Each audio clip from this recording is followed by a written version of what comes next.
Right, ఇక కృష్ణానదికి వరద వస్తే తాడేపల్లి, మహానాడు, సీతానగరం వాసులు భయంగా గడపాల్సిన పరిస్థితి. వరద దాటికి కొన్ని కుటుంబాలు ఇంటిని వదిలి వెళ్లాల్సి వస్తోంది. ఈ సమస్యకు చెక్ పెడుతూ కృష్ణానది దక్షిణం వైపు రిటర్నింగ్ వాల్ నిర్మిస్తున్నారు. దీంతో ఆ ప్రాంతాన్ని వరద ముంపు నుంచి కాపాడొచ్చు. దీనిపై మరింత సమాచారం రిటర్నింగ్ వాల్ నిర్మిస్తున్న ప్రాంతం నుండి మా కరెస్పాండెంట్ ప్రసాద్ అందిస్తారు. కృష్ణానదిలో మరో రక్షణ కూడా నిర్మిస్తున్నారు. దీన్ని రీటైనింగ్ వాల్ లేదా ఫ్లడ్ ప్రొటెక్షన్ వాల్ అంటారు. తాడేపల్లి వైపు ఈసారి గోడ నిర్మాణం జరుగుతుంది. కృష్ణానదికి విజయవాడ వైపు ఉన్న ప్రాంతం అంతా కూడా ఎన్టీఆర్ జిల్లా పరిధిలో ఉంటే, ఆ తాడేపల్లి వైపు ఉన్న ప్రాంతం అంతా కూడా మంగళగిరి నియోజకవర్గం గుంటూరు జిల్లా పరిధిలో ఉంటుంది. మంగళగిరి నియోజకవర్గం ఎమ్మెల్యే మంత్రి నారా లోకేష్ 2019 ఎన్నికలకు ముందు ఎన్నికల హామీ ఇచ్చారు. ఎన్నికల తనను గెలిపిస్తే ఇటువైపు రీటైనింగ్ వాల్ నిర్మిస్తానని చెప్పారు. ప్రజెంట్ హామీ నెరవేరుతున్న ప్రయత్నం ప్రజెంట్ జరుగుతుంది. ఈ గోడ 1.7 కిలోమీటర్లు నిర్మిస్తున్నారు. అటు కృష్ణానదిలో ఉన్న రైల్వే ట్రాక్ నుంచి ఇటువైపు కృష్ణానదిలో ఉన్న కనకదుర్గ వారధి వరకు అయితే ఈ గోడ నిర్మాణం జరుగుతుంది. 2025 డిసెంబర్ నుంచి అయితే వర్క్లు వేగంగా జరుగుతున్నాయి.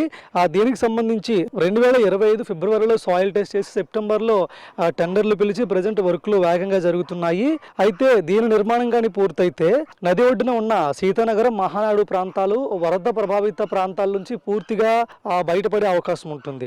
మొత్తం 245 కోట్లు అయితే ఈ ఫ్లడ్ ప్రొటెక్షన్ వాల్ నిర్మాణానికి ఖర్చు పెడుతున్నారు. 2.5 సంవత్సరాల్లో పూర్తి చేయాలని టార్గెట్గా పెట్టుకున్నారు. మొత్తం 12 లక్షల క్యూసెక్ల వాటర్ నది గుండా వచ్చినప్పటికి కూడా సీతానగరం కానీ లేదంటే మహానాడు ప్రాంతాలు ఆ వరదలు సురక్షితంగా ఉండేందుకు వీలుగా అంత సామర్థ్యంతో కలిగిన గోడ అయితే ప్రజెంట్ నిర్మాణం జరుగుతుంది.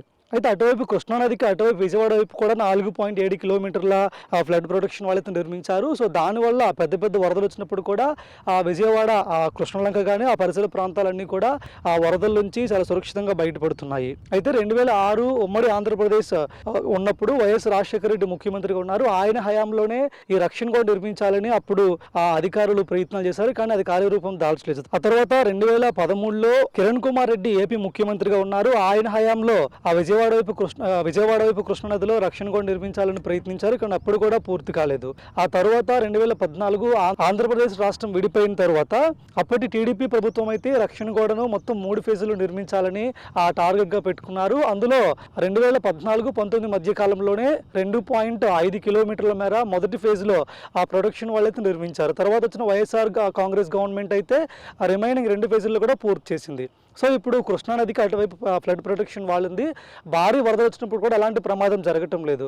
ఇప్పుడు ఇటువైపు కూడా ఈ వాల్ నిర్మాణం జరుగుతుంది. రీసెంట్గా బుడమేరు వరదలు వచ్చినప్పుడు 12 లక్షల క్యూసెక్ల వాటర్ వచ్చింది.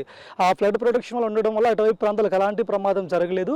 కానీ ఇటువైపు మహానాడు, సీతానగరం ప్రాంతాలు పూర్తిగా మునిగిపోయాయి. సో భవిష్యత్తులో అంత పెద్ద వరదలు వచ్చినా కూడా ఇటువైపు ప్రాంతం కూడా ఈసారి మునిగిపోకుండా ఉండేందుకు వీలుగా ఈ flood protection wall Nara Lokesh నిర్మిస్తున్నారు.